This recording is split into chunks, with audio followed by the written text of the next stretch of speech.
దేవుని పరిశుద్ధ నామమునకు మహిమ కలుగునుగాక. వందనాలు అందరికీ. మీరందరూ బాగున్నారా? దేవుడు మిమ్మును మీ కుటుంబాలను సమృద్ధిగా దీవించునుగాక. దేవునికి స్తోత్రం కలుగునుగాక. ఆ యొక్క సమయంలో రూతు గ్రంథంలో మనం జ్ఞాపకం చేసుకుంటే రూతు మోయాబీయురాలు అని దేవుని యొక్క లేఖనాల్లో చూడగలుగుతూ ఉన్నాం.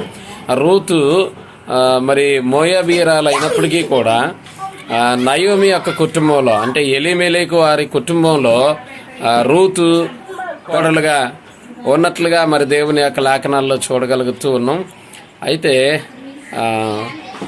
నయోమి నష్టపోయినప్పుడు, నయోమికి కష్టం వచ్చినప్పుడు, నయోమి సమస్తాన్ని కోల్పోయినప్పుడు, నయోమి జీవితంలో ఇక నా జీవితంలో ఏమీ లేదు అనుకున్న సందర్భంలో నిజంగా రూతు ఏ విధంగా ఉన్నది అనంటే మంచి సహవాసిగా ఉన్నట్లుగా దేవుని యొక్క లేఖనాల్లో చూడగలుగుతూ ఉన్నాం.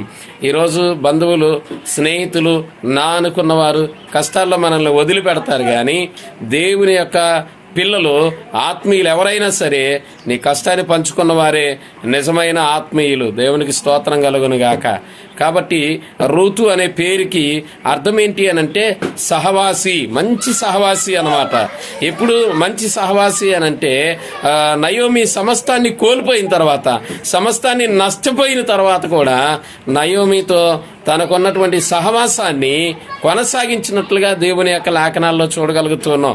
ఈరోజు మనకున్నవారు మన చుట్టూ ఉన్నవారు మన మేలు కోరిన వారేనా?